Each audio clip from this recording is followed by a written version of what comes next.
How do you balance these different roles? Not always. If you give one piece of advice for someone who want to be an economist, what would that will be?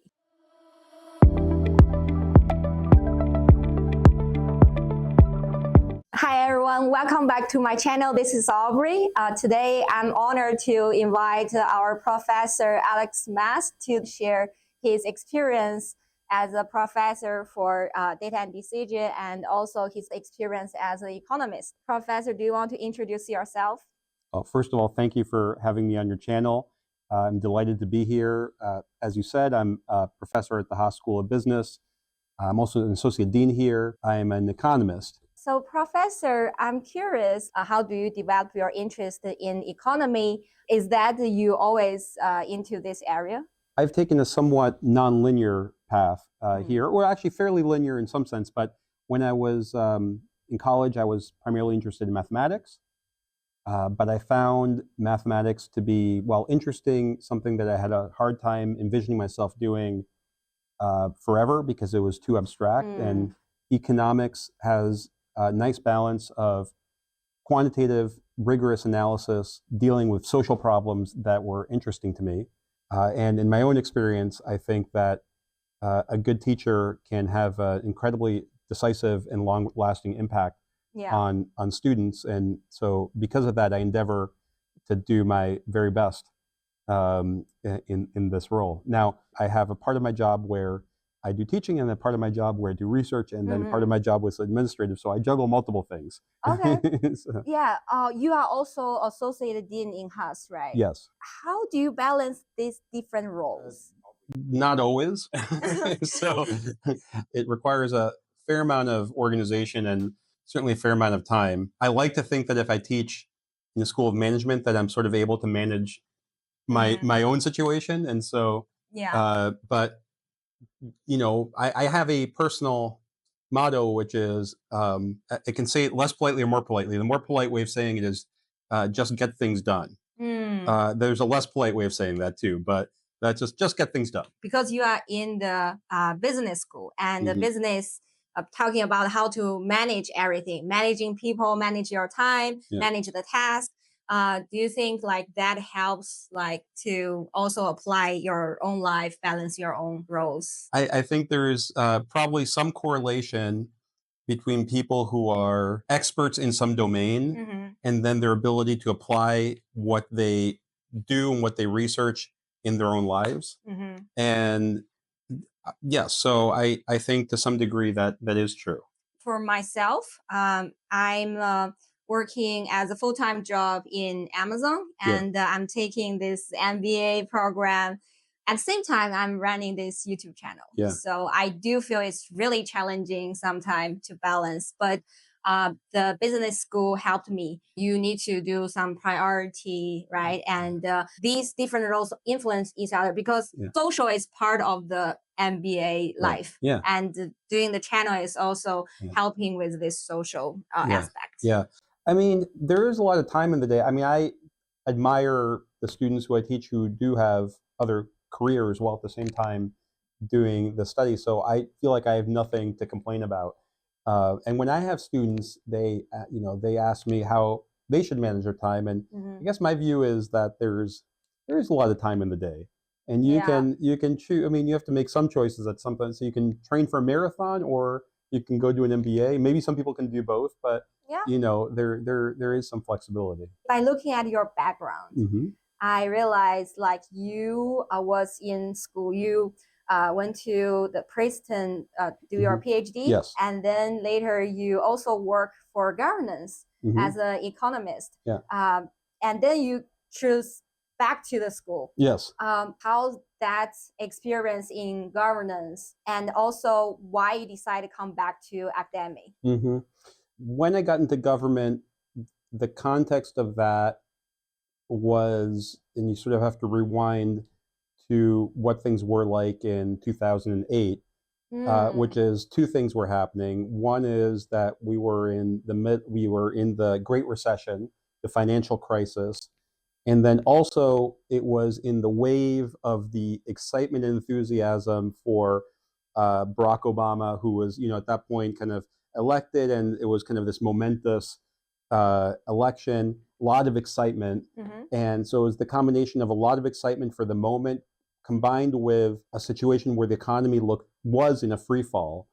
And so it felt like at the time that if there was any moment for economists to make a difference, that was it. I think the U.S. is different than other countries in the sense that in the U.S. there is something of a tradition of academics going to work in government for periods of time, for 2 years, 1 year. Yeah. Interesting. And in other countries, it's very much that doesn't happen. So it's like you've got civil servants and you've got politicians, but nothing in between. And there is some value, I think, in having academics play a role in developing good policy or preventing bad policy. And certainly at the time that I got in, there was, I think, a lot of value in that. And so, at the time I made, I contacted some mentors of mine and said, I would really love to take part in this and be part of this. And then sort of out of the blue one day, I get a call from the Deputy Secretary of Labor for the Labor Department, who called and said, well, we called around and your name came up and for the position of Chief Economist of the Department of Labor, and would you be interested? And I said, sure. And then he said, well, as a first step, we'd like you to write a description of what you think this job is. And so they don't have a description. They asked yourself. They asked me what I envisioned the job to be, because he just showed up too. Yeah.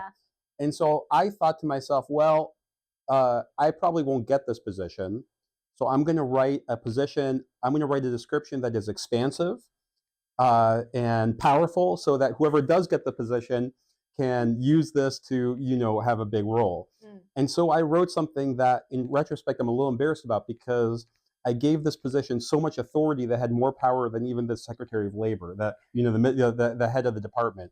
I wrote a very expansive role.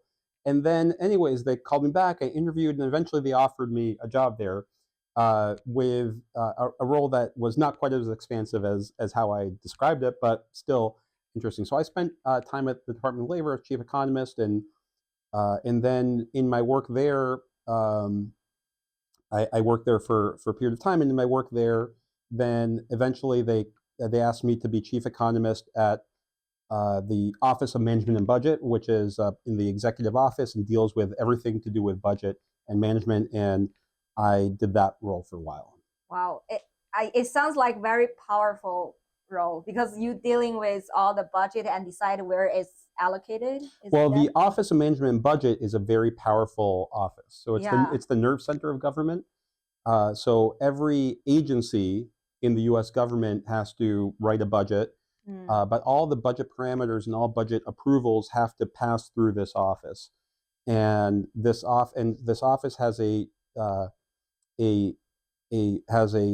staff of small but very talented staff of analysts primarily, who review the submissions from the agencies and determine whether the programs that are being emphasized or dropped make sense within in terms of how they perform. It's kind of a meritocratic group, and they have a fair amount of influence in terms of which programs get recommended for funding and so on. Yeah.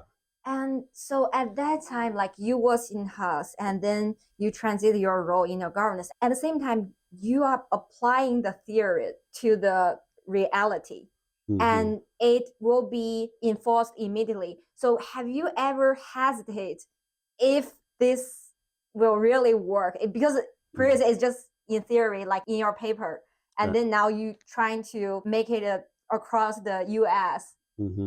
Is that a challenging moment? Yeah, sure. I mean, so there's many things that are not in one's research that you confront when you're actually doing policymaking, and probably the most important one is the political constraints.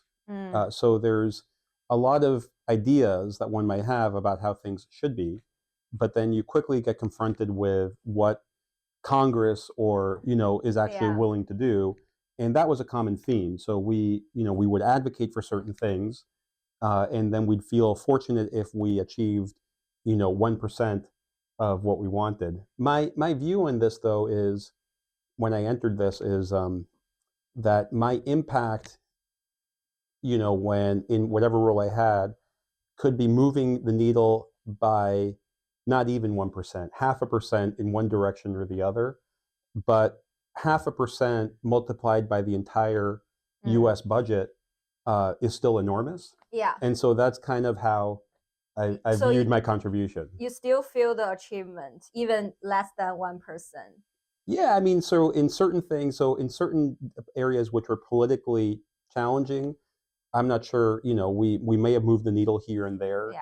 And then there are other areas that were a little bit smaller where we moved the needle more, and which maybe are more visible and tangible. For the academic, it's in an ideal world. Yeah. And when you go to the real world, it's much more complex. Politics and many practical reasons. For myself, I'm product manager role in my company. And when we make some product decision, I also feel that it's very complex because I need to think about legal. I need to think about company, the directions, and also the leadership opinions. So one thing that helps me, again, is going back to why I enjoy being an economist, is I find it very useful to have a framework. Because when you have a framework, you can apply that framework in many different complex situations without necessarily having to learn every last bit of that situation, right? Which can be challenging.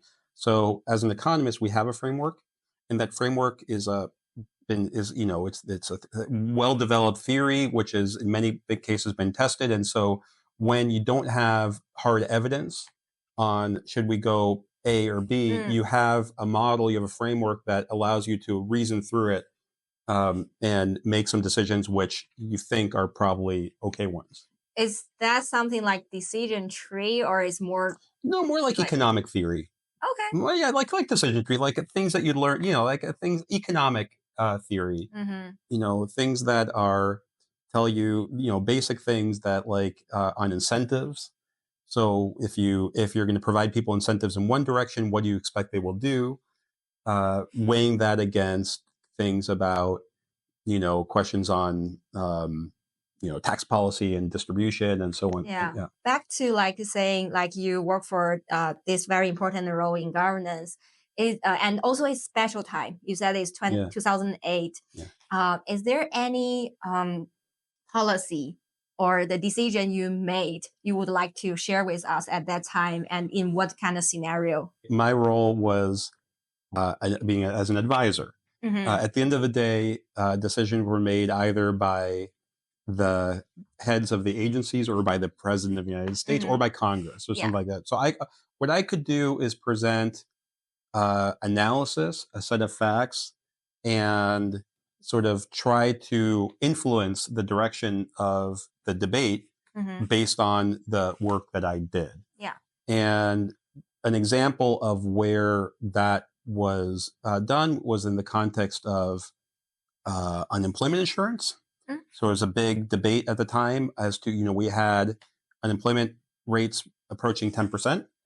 And at the time, there was a significant debate as to whether the unemployment insurance, which provides people with support unemployed, should be extended and expanded. It was a pretty significant debate. And, now in retrospect, I think the answer to me is obvious that we should have done it, and we were right to advocate for that.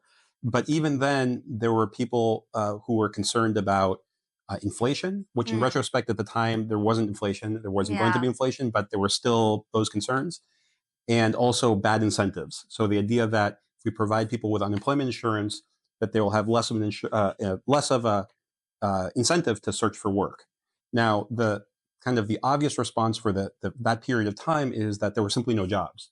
It doesn't matter what people's incentives were; that there were no jobs. Yeah. So we advocated fairly strongly for unemployment insurance expansions. And, whether that made a difference or not, I don't know. It's hard to, there's an expression like every successful policy has 1,000 authors. So, we contributed to that. that was one area where I did a lot of work, and then did work in a number of other areas. Probably the one that's had the longest lasting impact has been to provide a framework for doing evidence-based decision making through the context of doing formal evaluations of programs. Mm-hmm. So we have programs, do they work? We can only know that if we actually evaluate them. But to evaluate them, we need to create structures within agencies to do that. And so that's one of the things that I helped do. Yeah, that reminds me the data and decision class. Yeah. When you do the regression model, you have different parameters, and you trying to change different parameter and see what the output can be changed based on that. Yeah, that's very much related to that. Yeah, for MBA students and compared to the students whose major is economy. Yeah. Do you tune your lecture different way because the audience are different? Yeah, 100%. But I mean, in ways that my hope is that what I teach can be practical and useful for people. Mm-hmm. And if I'm teaching PhD students economics, I'm going to maybe take a more theoretical approach to what I teach.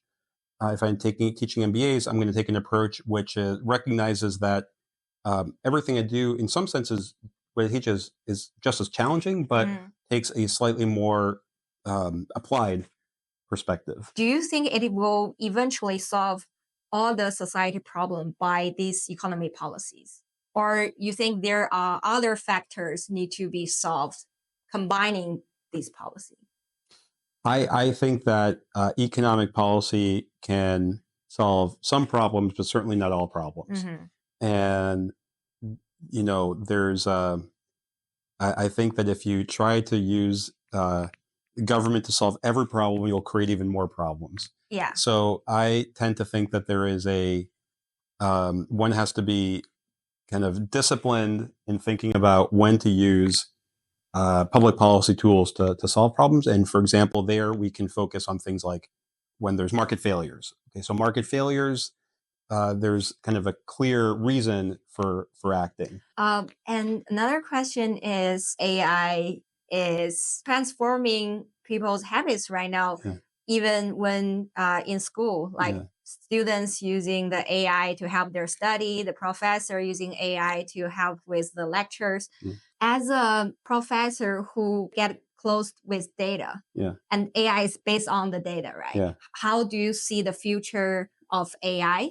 Well, I see AI as I'm optimistic about AI. I think it has been and will continue to be a major boost to productivity and will contribute positively to economic growth.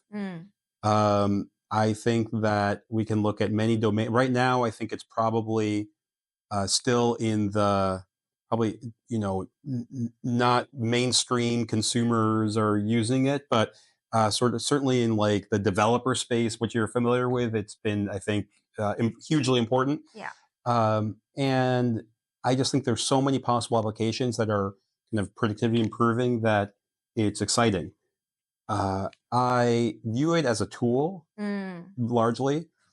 I'm not particularly cautious about some of the dangers that people are talking about, but we'll see. But I personally tend to think that it is, when we were talking about regulation a minute ago, that there's a tendency to want to deal with sort of the unknown by regulating before it's even started. Yeah. I think that's a mistake. I think that, yes. So I think that certainly something like AI, which is kind of a recent phenomenon, it's probably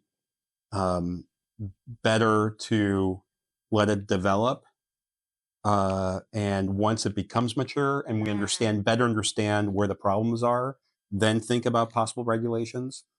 But in the EU right now, they are already starting regulation. They've already passed several bills. Yeah. And I think that's a mistake, because I think that you run the risk of regulating something to death before it even takes off. Well, when you talk about the economy, you also mentioned that the government should not step in too early. And come to the AI, you also have the similar point of view. You should let the AI develop first. Yes. If something wrong, if something failed, and then governments now step into trying to fix it by regulation. Yes. Because, I mean, we can imagine what the possible problems will be, but my guess is that whatever we think is the thing that we should regulate, it may not even be that. It may be something else that we haven't thought about. Professor, I have last question. If you give one piece of advice for someone who want to be an economist, what would that will be? Read a lot. Because I think that nowadays to be an economist, especially to get trained as an economist, you need a lot of math. So the obvious answer is to do a lot of math, which is sort of a necessary condition. And yes, people have to do math and quantitative skills and whatnot. But I think that the people who do very well are the people who know the right questions to ask, and the people who can kind of think broadly and unexpectedly about the world. And that kind of broad knowledge and flexible knowledge has to come from, I think, just kind of reading things, reading books, reading things that other people are not reading. So that would be my advice. Now, from a career perspective, yes, you've got to take multivariate calculus. You've got to do well in multivariate calculus, all that. But that's easy, and anybody will tell you that. Yeah, that's good. Thank you. I really enjoyed the conversation. Yeah, thank you. You. Okay. All right. Bye. All right.